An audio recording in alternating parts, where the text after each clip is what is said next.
Oke, baik. Assalamualaikum warahmatullahi wabarakatuh. Selamat malam, rekan-rekan. Waalaikumsalam warahmatullahi wabarakatuh. Gimana kabarnya? Baik. Baik, Bapak. Baik ya. Baru pulang Baik, semuanya ya?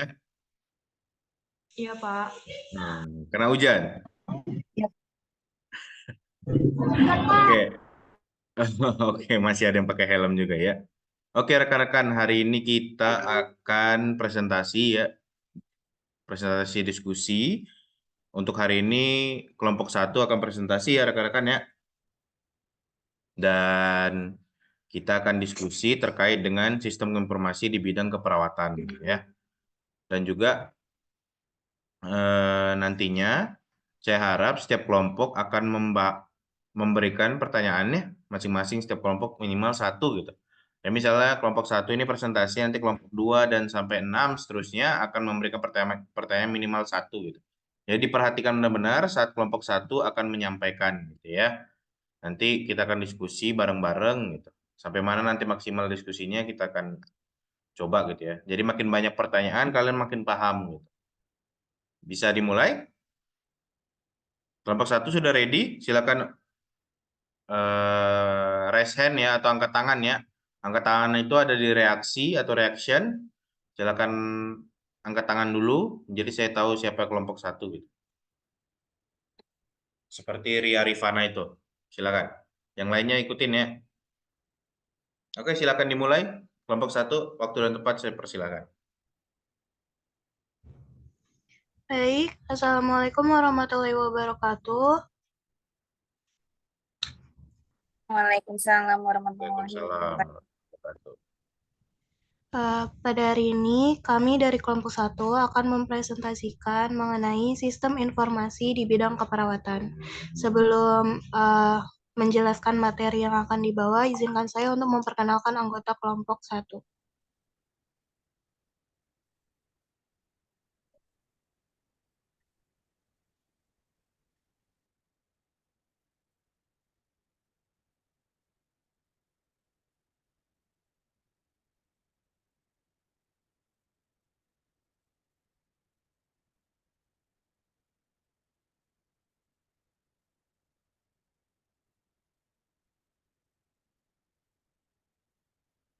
Ya, silakan.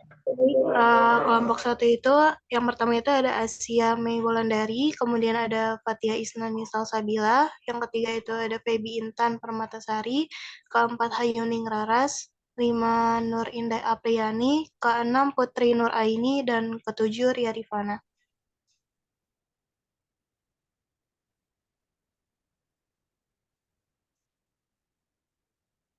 Nah, pada hari ini topik pembahasan kami ada 5, yaitu antara lainnya seperti pengertian sistem informasi di bidang keperawatan, kemudian ada tujuan sistem informasi di bidang keperawatan, yang ketiga itu ada jenis-jenis sistem informasi di bidang keperawatan, yang keempat ada manfaat dan hambatan sistem informasi di bidang keperawatan, dan yang terakhir ada contoh sistem informasi di bidang keperawatan.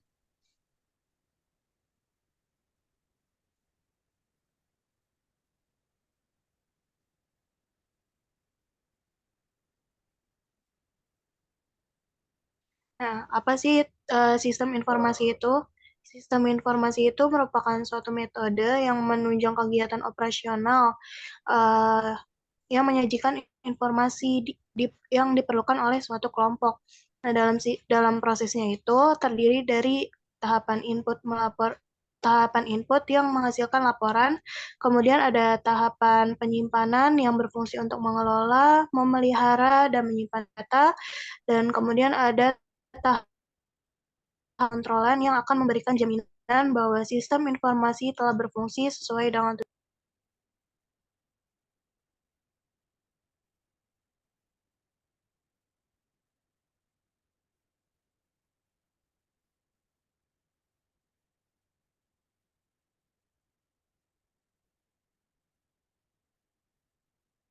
Ke-mute.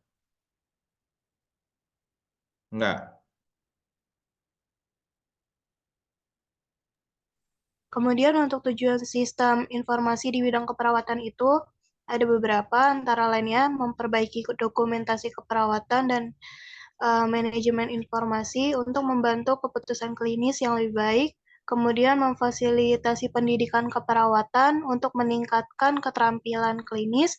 Yang ketiga itu ada simulasi realitas virtual yang bebas risiko yang membantu pasien menjadi lebih aman, dan yang terakhir itu penggunaan teknologi informasi untuk meningkatkan akan perawatan.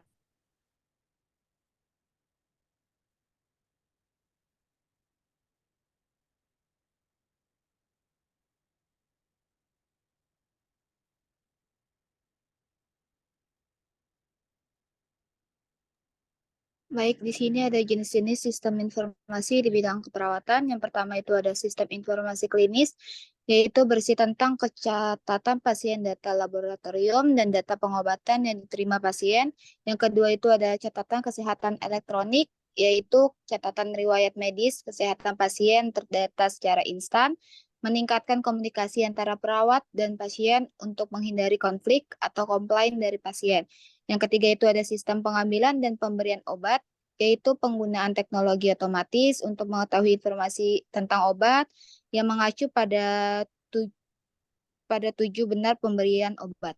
Yang keempat itu ada komputer tablet, yaitu untuk memungkinkan perawat dalam mengambil dan menyimpan data pasien. Yang terakhir itu ada perangkat medis, yaitu sistem seperti pengiriman infus dan ventilator yang memiliki sistem yang rumit sehingga dapat menghindari human error. Terus di sini ada manfaatnya. Yang pertama itu manajemen keperawatan lebih efisien. Yang kedua itu ada mengurangi penggunaan dokumentasi keperawatan. Yang ketiga itu meningkatkan program perencanaan. Yang keempat itu meningkatkan penyalahgunaan perawatan. Yang kelima itu ada banyak waktu dengan pasien dan lebih sedikit waktu dengan di nurse station. Lalu di sini ada hambatannya. Yang pertama di hambatan itu tidak semua perawat mampu mengoperasikan sistem yang ada. Yang kedua, proses yang lambat sehingga membutuhkan lebih banyak waktu. Yang keempat, kerahasiaan pasien yang dirasakan kurang terjaga dengan adanya sistem ini. Terus yang keempat, bagi beberapa perawat, hal ini dapat mengurangi kemampuan berpikir kritis mereka.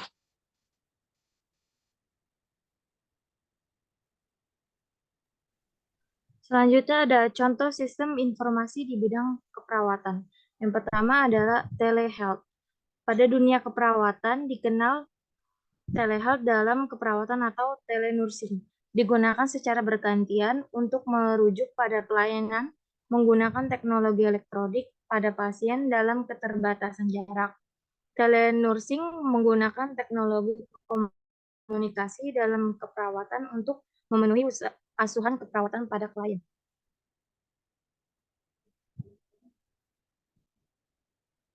Telehealth secara umum dibagi menjadi dua, yaitu teknologi simpan dan sampaikan atau store and forward. Misalnya, gambar yang didapatkan dari elektronik seperti teknologi X-ray dapat dikirimkan pada spesialis untuk diinterpretasi. Gambar tersebut saja yang berpindah-pindah. Radiologi, dermatologi, patologi adalah contoh spesialis yang sangat kelihatan menggunakan teknologi ini. Yang kedua ada teknologi real time. Real time adalah teknologi yang membuat pasien dan provider berinteraksi dalam waktu yang sama. Teknologi real time memfasilitasi komunikasi dua arah, baik audio maupun video. Misalnya kamera untuk mengobservasi keadaan pasien.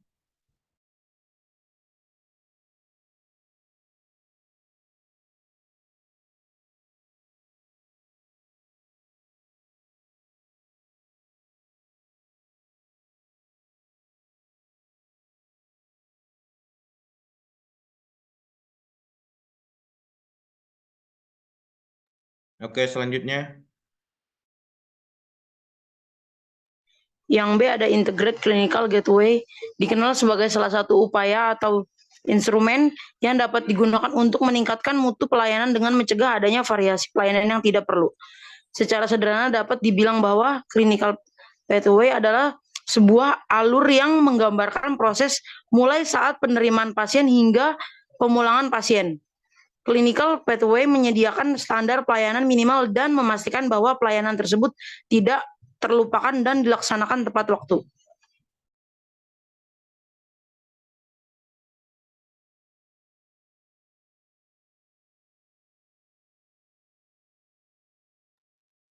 Oke, yang C itu ada Electronic Health Record.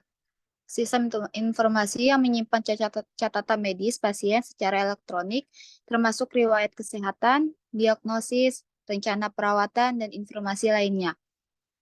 Electronic Health Record ini memungkinkan akses yang mudah dan cepat terhadap informasi pasien untuk perawat dan tenaga kesehatan lainnya.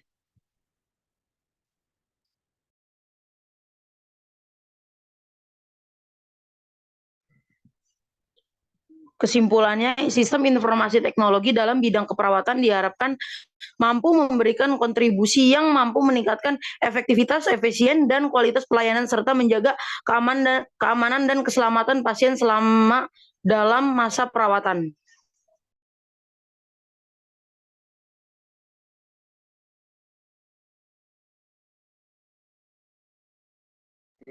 Sekian presentasi dari kami, kurang lebihnya mohon maaf. Jika ada yang ingin dipertanyakan, dipersilakan.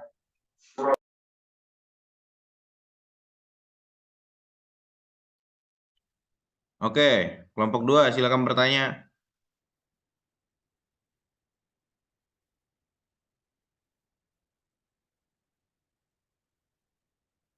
Kelompok 2.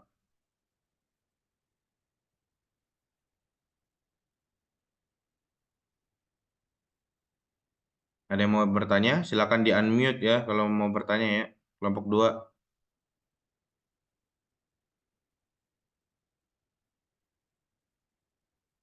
Wajib bertanya ya kelompok 2 ya.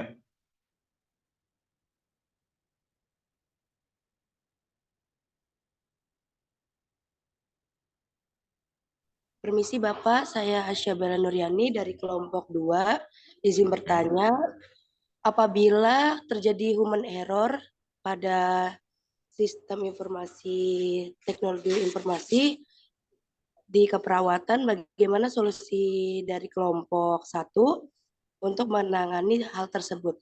Terima kasih. Oke, silakan langsung dijawab ya kelompok 1 ya.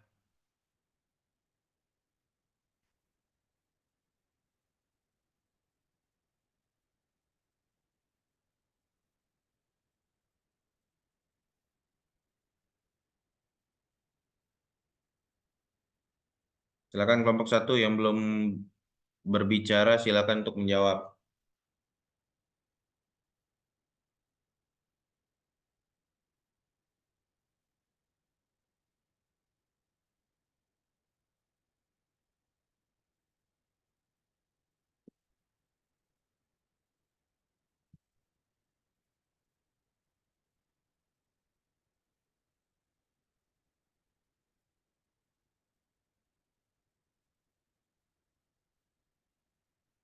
Oke, sambil nunggu kelompok 1 mencari jawaban ya rekan-rekan ya. Jadi sistem informasi dalam keperawatan itu memang sangat dibutuhkan rekan-rekan. Dari segi sekarang yaitu semuanya serba digital ya.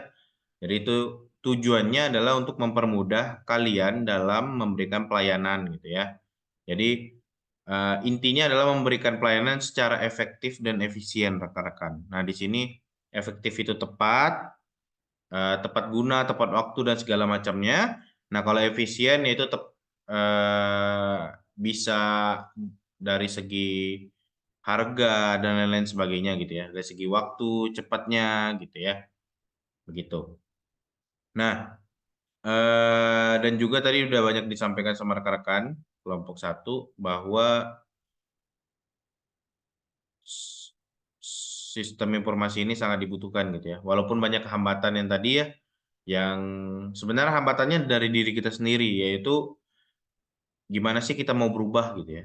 Jadi sekarang kalau real case-nya itu di rumah sakit itu rata-rata yang sekarang petingginya itu mulai males gitu ya, mulai males untuk melek teknologi atau masih males gitu, masih males untuk melek teknologi gitu.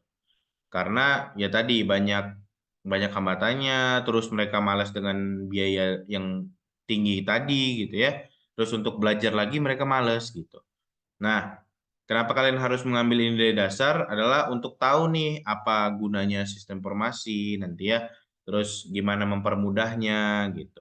Nah, karena kalian itu keperawatan, jadi kalian harus tahu proses bisnisnya aja gitu ya. Jadi proses bisnisnya nanti udah tahu nih bakal mau ngapain gitu ya. Nanti kalian bisa nih nge-calling anak komputer atau apa gitu ya untuk membuat aplikasinya gitu. Jadi kalian tuh hanya tahu luarnya dulu, proses bisnisnya, sama beberapa aplikasi yang harus kalian operasikan gitu rekan-rekan. Jadi tadi juga disampaikan bagus banget ada jenis-jenisnya gitu ya di kelompok 1 gitu. Nah, saya rasa selama sehari ini saya ngajar 1A ini yang paling lengkap gitu ya, kelompok 1A ini dalam menyampaikan materi sistem informasi ini gitu. Jadi silakan kelompok 1 apakah sudah ready? Baik Bapak, untuk jawaban dari pertanyaannya Bella, jawabannya itu kita akan melakukan perbaikan, yaitu memperbaiki kelemahan dalam sistem informasi untuk mencegah kebocoran data di masa depan. Nah, yang kedua itu penguatan keamanan, yaitu memperkuat langkah-langkah keamanan seperti enkripsi data, akses yang terbatas, dan pemantauan yang ketat. Yang ketiga itu ada kepatuhan, yaitu memastikan bahwa kelompok dan aplikasi telemedicine sesuai dengan regulasi dan standar keamanan data yang berlaku. Nah, yang kelima itu ada evaluasi, yaitu melakukan evaluasi berkala untuk memastikan keamanan data terus untuk terjaga dan menerapkan perbaikan lebih lanjut jika diperlukan. Oke. Sekian Bapak. Oke, Aisyah gimana? Apakah sudah terjawab jawabannya? Pertanyaannya? Sudah, Pak. Sangat jelas. Terima kasih untuk apa yang jelas? Tadi Coba. untuk mengulang segala macam, untuk mendata kembali. Mendata kembali. Terus? Terjadi error. Terus? Bentar, Pak.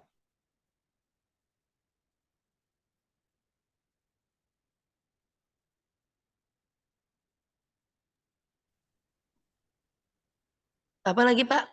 Nah, maaf. bebas. Yang tadi apa yang dijawab ini udah paham belum gitu? Untuk mengulang kembali apabila terjadi kesalahan, terus habis itu mendata kembali apabila terjadi error. Seperti itu, Pak. Itu di pohon mana? Lagi di Husada, Pak. Masih di Husada. Oh, masih. Oh iya, siap. Ya, siap. Oke, mantap. Oke, rekan-rekan ya. Jadi tadi pertanyaannya gimana cara menanggulangi jika human error gitu ya, Aisyah ya. Nah, human error itu apakah sebelum aplikasi jadi sama sesudah aplikasi jadi ya? Harusnya diperjelas dulu pertanyaannya. Nah, kalau sebelum aplikasi jadi, harusnya sebelum deployment atau sebelum production, sebelum apapun itu diperjelas dulu nih. Diminimalisir dulu human error-nya karena salah satu yang salah kebijakan ataupun salah penanganan ataupun salah apa yang berurusan dengan ini ya, berurusan dengan kesehatan itu kan sangat berbahaya gitu ya rekan-rekannya. Jadi untuk membuat suatu sistem yang namanya sistem kesehatan atau sistem informasi keperawatan ini harus ada tim ahlinya. Jadi nggak sembarangan buat. Jadi misal macam saya nih, orang komputer yang bisa ngoding. Saya bisa aja membuat sembarangan gitu. Jadi tapi harus ada guidance ataupun yang membuat itu supaya minimal human error. Nah, disinilah perawat-perawat dan manusia-manusia ini dibutuhkan rekan-rekan gitu ya. Jadi harus ada tenaga ahli yang memberikan pandangan nih. Kayak gini-gini loh. Harusnya gitu. Nah, setelah kita minimalisir dan kalau misalnya masih terjadi human error saat pelaksanaan aplikasi, itu biasanya ditarik dulu lagi gitu ya. Jadi aplikasi nggak boleh jalan dulu gitu. Nah, biasanya ada uji coba, Aisyah. Jadi nggak langsung untuk running, jadi biasanya sebulan bahkan setahun uji cobanya. Jadi selama pengumpulan data, setahun penuh itu, dia dicek dulu nih apakah benar akurasinya. Misalnya itu kan misalnya sistem informasi tentang pengambilan keputusan penyakit apa gitu misalnya ya. Terus inputannya apa, apakah rekomendasinya baik atau benar gitu, sesuai dengan apa yang diarahkan. Nah itu selama setahun dikumpulin datanya dulu, baru bisa deployment kalau misalnya selama setahun ini tidak ada berkurang 1% pun gitu. Jadi ada akurasi yang harus dijaga selama setahun penuh selama penggunaan gitu. Jadi selama setahun itu ya ibarat kita on job training ya, aplikasinya juga ada on job training ya. Jadi tetap ada OJT-nya untuk memastikan kalau dia tetap bisa ngambil keputusan gitu ya. Kalau itu aplikasi yang benar gitu. Jadi tidak menutup kemungkinan bahwa tetap ada human error seperti jaringan ya, jaringan terus tiba-tiba servernya mati gitu ya. Nah, itu balik lagi. Jadi di mana itulah hambatan dari teknologi informasi di mana kita tuh tetap dibutuhkan gitu ya. Jadi teknologi informasi itu bukan untuk menggantikan si perawatnya, tapi untuk mempermudah kalian kerja. Itu tujuan utamanya ya. Jadi jangan salah kaprah. Jadi jangan kayak oh nanti ada teknologi perawat hilang dan lain-lainnya. Enggak, rekan-rekan. Kita hanya mempercepat dan seluruh kebijakan dan keputusan wajib di kita. Gitu ya. Jadi jangan malas melek teknologi gara-gara takut tergantikan, itu jangan banget. Itu sangat ketinggalan gitu ya. Karena dulu saya sempat membangun sistem pengambil keputusan dan beberapa dokter itu pada nolak, takut tergantikan. Padahal nggak tergantikan. Ini juga beliau ini dapat aksesnya, terus ya perbaikan dan lain sebagainya itu dari beliau gitu. Jadi beliau bisa pakai aplikasi itu untuk mempermudah beliau juga. Jadi mending pakai sistem informasi untuk menjelaskan daripada kalian berulang-ulang kali nih ngomong sama 100 pasien. Benar kan? Penyuluhan mulu, mending sekali penyuluhan terus mereka bisa nyari sendiri gitu ya. Gitu. Itu untuk mempermudahnya sistem informasi itu. Intinya adalah efektif dan efisien. Mengapa ada sistem informasi? Begitu ya Aisyah ya. Oke, mungkin sudah paham ya semuanya ya Aisyah dan tadi yang jawab juga terima kasih ya. Oke, selanjutnya kelompok 3. Silakan bertanya kelompok 3. Terima kasih Pak atas informasinya Pak. Iya, Aisyah, sama-sama. Ya, kelompok 3 silakan. Saya dari kelompok 3, Pak. Ya, silakan Salma. Buat kelompok 1 mau bertanya, apa yang menjadi tujuan dengan adanya sistem informasi dalam keperawatan? Oke, silakan dijawab. Kelompok 1.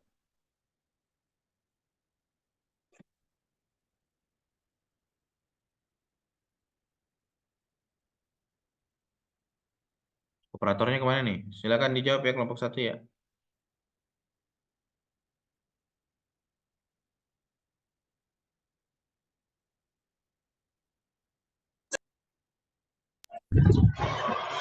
Maaf, kamu boleh diulang pertanyaannya? Jangan lu lah, lu kan di jalan. Yang lain lah. Maaf Pak. Yang lain, yang lain. Silakan kelompok 1 yang lain. Jangan yang di jalan ya. Berisik.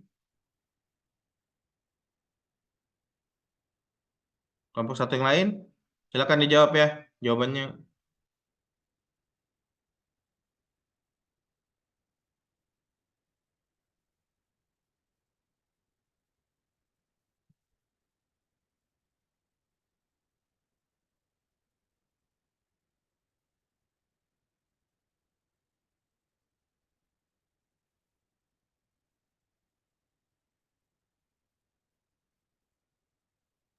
Mohon ditunggu sebentar ya, Pak. Ya, silakan.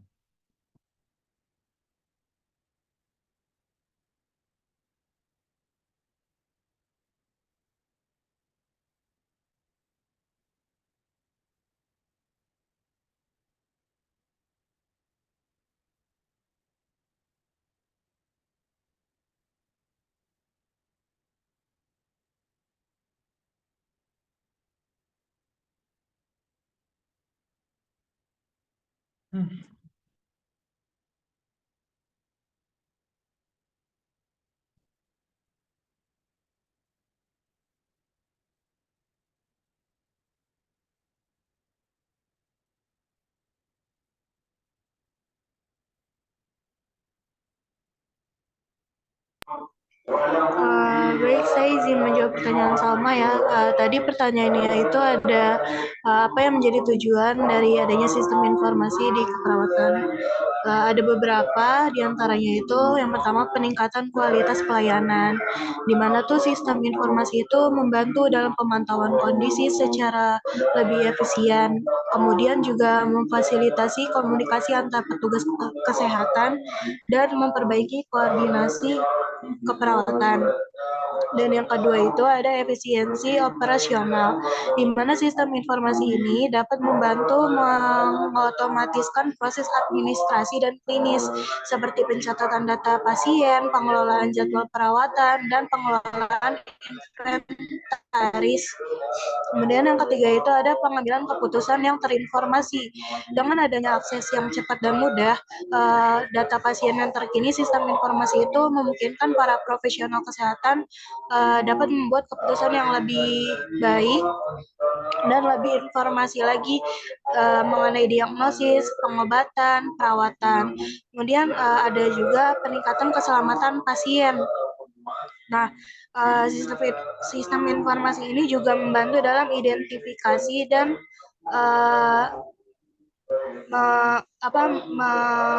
mitigasi risiko medis seperti pengenalan alergi obat, interaksi obat, dan diagnosis yang tidak tepat. Dan yang terakhir itu ada peningkatan kepuasan pasien. Jadi dengan akses yang mudah dan cepat terhadap informasi kesehatan mereka, maka dengan ini meningkatkan kepuasan pasien terhadap pelayanan kesehatan yang diberikan. Seperti itu. Apakah udah jelas jawabannya, Salma? Jelas, Ria. Oke. Jelas sih, mantap, mantap. Ya, udah semua ya tujuan yang disampaikan ya, dari segi efektivitas juga ya, dari segi mitigasi dan lain-lain sebagainya. Memang itu tujuan sistem informasi gitu ya. Oke, selanjutnya kelompok 4, silakan.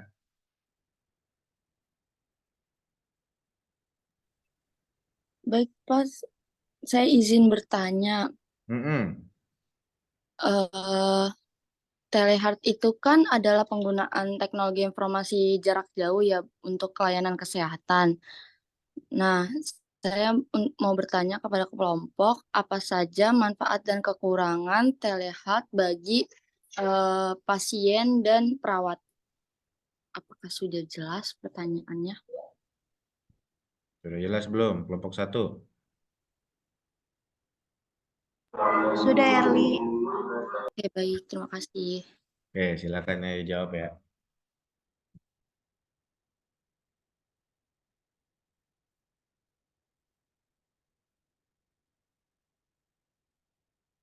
Macet, Erli. Iya, Pak. Kehujanan. Hujan gede banget, Pak. Oh, iya. Mantap, mantap, mantap.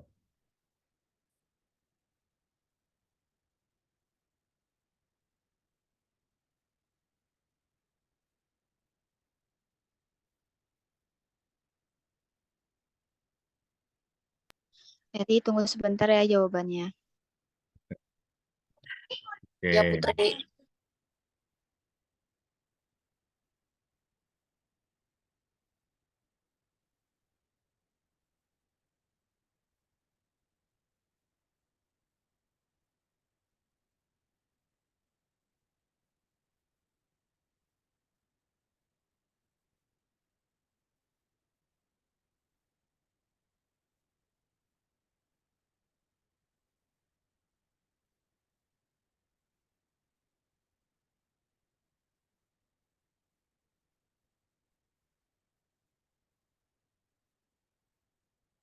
Semangat, Rida.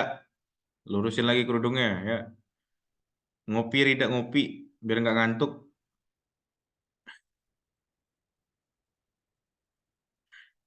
Jadi memang kita kemalaman ya rekan-rekannya. Jadi usahakan stay dulu matanya 1 jam dulu aja ya. Kita sampai jam 9 gitu ya. Semaksimal mungkin kita. Karena besok kalian LKM jam berapa emangnya? Jam 4, Pak. Jam 4. Oh, jam. Jam 4 harus sudah sampai kampus. Wah, ya udah. Ya dipercepat ya kelompok 1 ya. Jawabannya. Silakan seadanya aja biar kita cepat mengakhiri ini.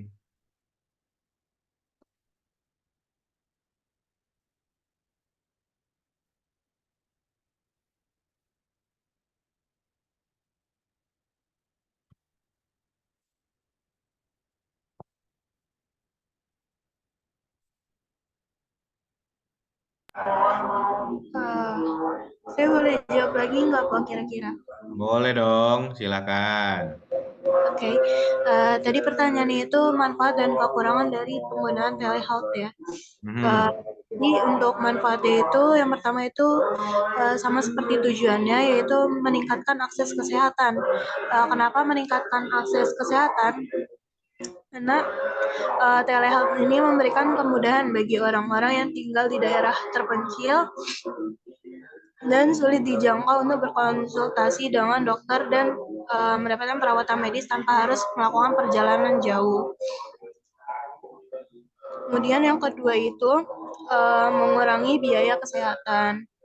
Biaya kesehatan ini kan selalu menjadi sebuah pertimbangan bagi sebagian besar orang ya. Jadi dengan adanya telehealth itu bisa membantu mengurangi beban biaya kesehatan karena pasien itu nggak perlu lagi ngeluarin biaya dalam perjalanan, menginap di rumah sakit atau administrasi terkait kunjungan ke rumah sakit. Kemudian yang ketiga itu ada mempercepat pelayanan kesehatan, di mana telehealth ini juga memberikan akses cepat kepada dokter atau tim medis yang dapat memberikan pertolongan pertama pada pasien dan hal ini juga dapat mengurangi waktu tunggu pasien dan memastikan bahwa tindakan yang dilakukan oleh tenaga medis ini dilakukan dengan baik dan diperlukan dengan secepat mungkin. Nah, untuk kekurangan atau tantangan dari penggunaan telehealth sendiri itu, yang pertama itu ada infrastruktur dan teknologi terbatas. Kenapa? Karena di daerah terkecil itu belum bisa nih punya akses internet yang memadai. Jadi tanpa konektivitas internet yang andal, penggunaan telehealth ini juga dapat sulit dilakukan di daerah terpencil. Kemudian untuk yang kedua itu juga kurangnya kesadaran masyarakat. Kenapa? Karena masyarakat juga belum sepenuhnya untuk memahami penggunaan dari telehealth dan bagaimana cara menggunakannya. Juga kita tuh biar masyarakat bisa paham, sebaiknya kita juga melakukan pendidikan atau promosi yang lebih luas nih mengenai telehealth sehingga masyarakat bisa memiliki kesadaran untuk penggunaan telehealth sebagai solusi akses layanan kesehatan yang baik. Kemudian ada juga masalah lain yaitu masalah keamanan data, di mana masalah ini juga harus telehealth ini juga harus mempunyai perlindungan yang kuat terhadap data pasien. Jadi karena itu dibutuhkan sistem keamanan data yang canggih untuk melindungi informasi pribadi pasien dan menjaga kepercayaan dalam menggunakan pelayanan telehealth sendiri. Seperti itu jawabannya. Apakah udah jelas, Erli? Jadi telehealth itu contohnya tuh kayak aplikasi Halodoc gak sih? Iya. Kurang lebih. Ya. Oke, baik. Terima kasih. Iya, sama-sama. Oke. Jadi memang telehealth itu ya kayak Halodoc aja sih sama kalau versi dokternya ya. Tapi kalau perawatnya saya belum tahu nih. Entah Halonurs atau apa gitu, silakan kalian yang buat gitu ya. Nggak masalah gitu ya, inovasi juga gitu ya. Tapi kalau perawat saya belum tahu ada apa enggaknya gitu ya. Tapi saya rasa bisa gitu ya. Jadi misalnya request masang infus keliling gitu ya, juga oke gitu. Juga salah satu inovasi gitu ya rekan-rekannya. Oke, kekurangannya memang banyak dari segi internet ya rekan-rekan ya. Dari segi internet, infrastruktur juga, yaitu tadi internet tadi penyambungan gitu ya. Itu kembali lagi ke pemerintah lagi ya. Bisa nggak menyampaikan mengurangi desa blind spot tadi supaya kalian bisa menggunakan telehealth dimanapun gitu ya. Oke, selanjutnya kelompok 5 silakan bertanya. Ayo, makin cepat kita makin cepat pulang kita. Kelompok 5. Yo, Kaimah, mau nanya? Baik, pertanyaan saya, kalau misalnya nih, jadi apa saja yang harus kita perhatikan kalau misalnya kita ingin menerapkan sistem informasi dalam keperawatan? Jadi apa aja yang harus disiapin gitu? Oke, apa aja yang harus disiapin? Kelompok 1, silakan.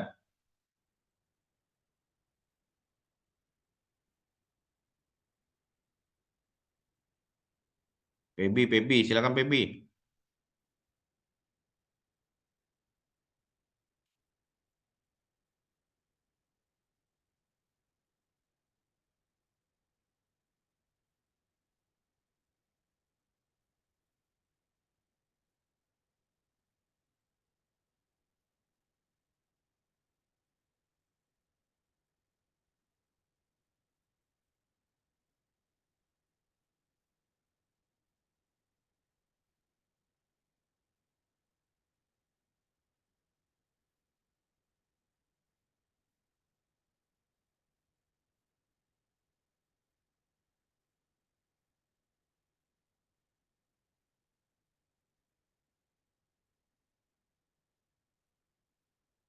Gimana kelompok 1 sudah?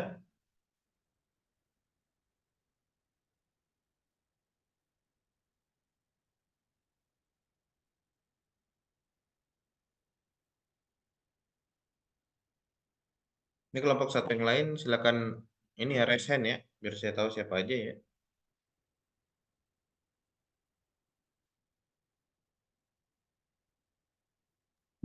Oke, saya izin menjawab pertanyaan dari Bu Kaimah. Ya, silakan. Untuk menerapkan sistem informasi dalam keperawatan, ada beberapa hal yang perlu diperhatikan. Antara lain, yang pertama, kebutuhan pengguna, yaitu pastikan sistem informasi yang akan diterapkan sesuai dengan kebutuhan pengguna, baik dari segi fungsional maupun antarmuka pengguna. Yang kedua ada ketersediaan infrastruktur. Pastikan infrastruktur teknologi informasi yang cukup termasuk perangkat keras seperti komputer, server, jaringan, dan perangkat lunak. Yang ketiga ada standarisasi data. Penting untuk mengadopsi standar penamaan dan format data yang konsisten, baik dalam dokumen, klinis, maupun dalam sistem informasi. Yang keempat ada keamanan informasi. Pastikan sistem informasi memiliki mekanisme keamanan yang memadai termasuk akses kontrol yang ketat, enskripsi data, dan audit try. Yang kelima ada pelatihan dan dukungan. Sediakan pelatihan yang cukup kepada pengguna sistem informasi untuk memastikan mereka dapat menggunakannya secara efektif. Yang keenam ada evaluasi dan pembaruan. Lakukan evaluasi secara berkala terhadap kinerja sistem informasi, termasuk kepuasan pengguna, efisiensi proses, dan kepatuhan terhadap standar klinis. Yang ketujuh ada manajemen perubahan. Siapkan strategi manajemen perubahan yang efektif untuk mengatasi resistensi atau ketidaknyamanan yang mungkin timbul dari pengguna sistem informasi baru. Oke, sudah masuk ke Kaima? Sudah, Pak. Sudah ya, paham ya. Jadi itu lumayan jelas. Dari 1 perencanaan, yang kedua pengembangan, yang ketiga evaluasi ya. Evaluasi, terus yang keempat baru manajemen perubahan. Ada nggak yang nggak suka dengan aplikasi kita atau sistem informasi kita perbaiki ya. Misalnya entah loginnya lama atau ada tulisan yang nggak berfungsi atau ada tombol yang nggak berfungsi gitu ya. Makanya kita ada manajemen perubahan tadi. Menyesuaikan dengan yang tadi saya bilang, setelah 1 tahun penuh tuh aplikasinya dicoba dulu sesuai nggak dengan uji klinis dan lain-lainnya gitu ya. Makanya nanti barulah bisa dipakai secara penuh gitu ya, secara utuh gitu. Oke? Oke, selanjutnya kelompok 6, silakan bertanya. Kelompok 6? Oke, baik. Bapak, saya di sini ingin bertanya kepada kelompok 1. Bagaimana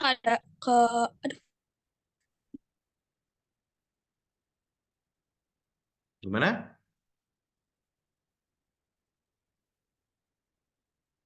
Hilang suaranya. Oh, sama orang-orangnya ya. Oke, kelompok 6. Baik, Bapak. Saya ingin bertanya kepada kelompok 1. Bagaimana keamanan data pasien dijaga dalam implementasi sistem informasi keperawatan untuk memastikan kepatuhan terhadap regulasi privasi kesehatan. Nah, oke. Apa cukup jelas kelompok 1? Jelas nggak kelompok 1? Silakan. Jelas ya, Risha.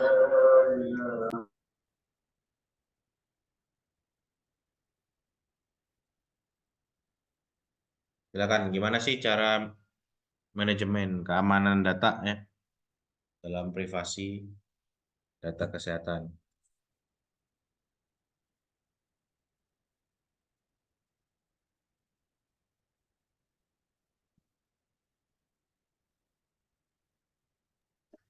Oke, baik. Di Gimana? sini saya ingin menjawab pertanyaan Arisha. Yang Oke. pertama itu ada, terlalu nge-lag, Pak.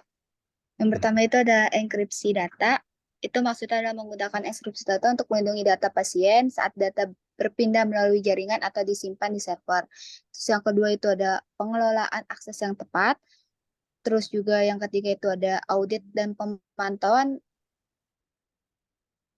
Ini maksudnya itu secara berkala terhadap aktivitas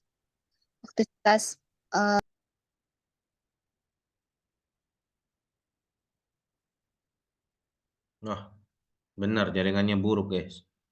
Ya, orangnya juga hilang ini. Oke, kelompok 1 ada yang mau jawab lagi? Menambahkan? Saya, Pak. Silakan. Yang ketiga itu ada pelindungan fisik dan elektronik, yaitu memastikan bahwa data pasien disimpan di pusat data yang aman dan dilindungi secara fisik dan elektronik.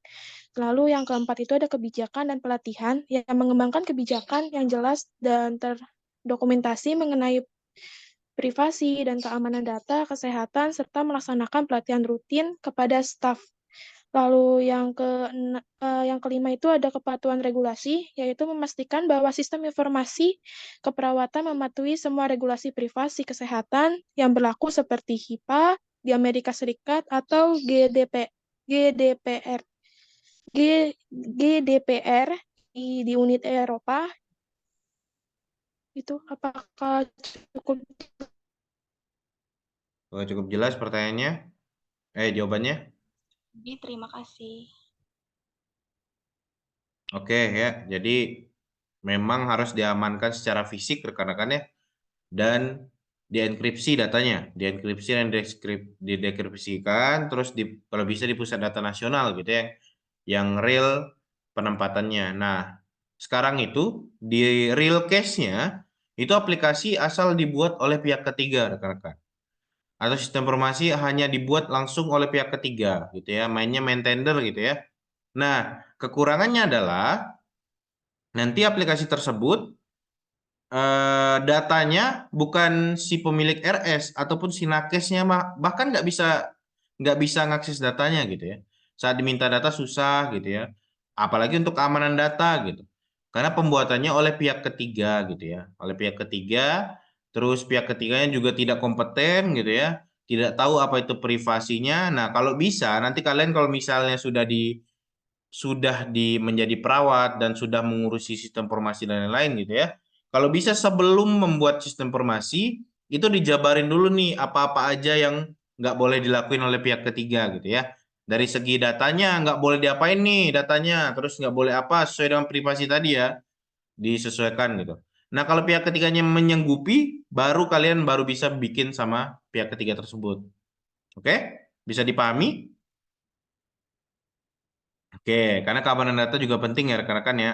Dari sakit seseorang itu bisa aja orang itu ditinting dan ya adalah indikasi kejahatan gitu ya, bisa mengikuti mereka gitu. Jadi rekam medis sangat berbahaya jika diketahui orang lain gitu ya. Jadi hanya keluarga inti ataupun siapapun yang baru bisa gitu ya. Jadi jangan sembarangan megang data rekam medis gitu. Jadi kalau bisa dijaga secara fisik, terus pengadaan servernya dijaga benar-benar, misalnya di rumah sakit ya, ada satu ruangan yang digembok dan selalu dijaga tuh sama operator servernya, nggak boleh lolos. Kalau misalnya mau pakai lokal ya, kalau mau pakai pusat data, saya rasa sudah aman gitu ya, pusat data nasional gitu. Jadi ada tempat namanya penyimpanan pusat data nasional. Oke, mungkin hanya itu. Ada lagi pertanyaan? Wah, si Jawa cukup katanya. Nanya enggak si Jawa? Cukup doang ya. Oke, ada lagi pertanyaan? Tidak ada? Tidak ada ya. Saya rasa sudah cukup ya, rekannya. Karena dari pagi saya ngajar, ya hanya 1A ini yang paling lengkap lah dari segi PPT-nya. Terus pertanyaan kalian juga berbobot banget gitu ya. Oke, terima kasih rekan-rekan atas waktunya. Karena sini sudah jam 9 dan kalian besok harus jam 4 ya. Jadi kalian harus istirahat dengan benar gitu ya. Oke. Mungkin sebelum mengakhiri kita berdoa menurut agama dan kepercayaan masing-masing. Berdoa dimulai.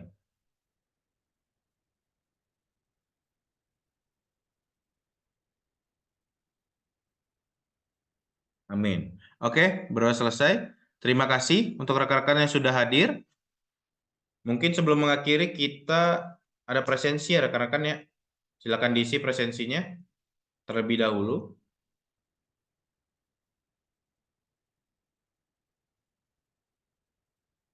Silakan diisi presensinya terlebih dahulu untuk kelas 1A.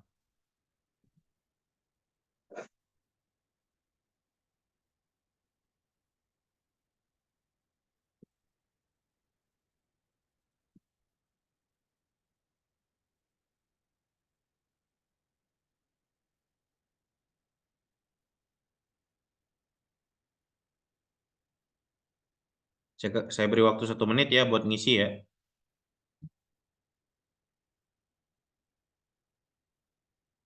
Silakan diisi dulu, jangan sampai kelupaan ya. Karena saya selalu mendata dari absensi terakhir, presensi terakhir gitu.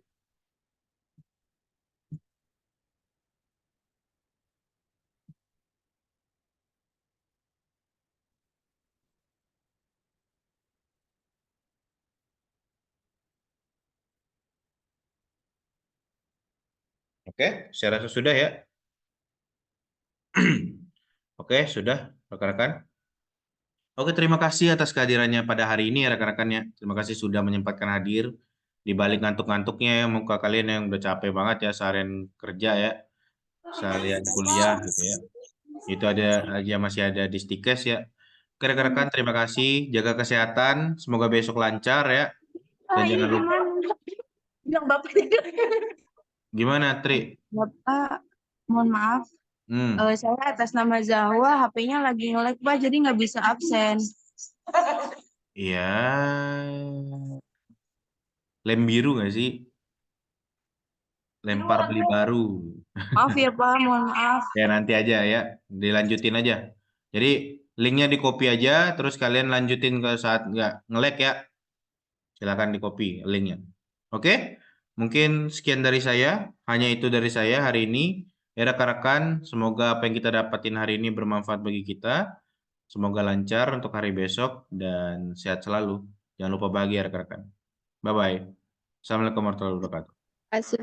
Waalaikumsalam warahmatullahi Terima kasih, wabarakatuh. Bapak. Makasih, Bapak. Sama-sama, sama-sama.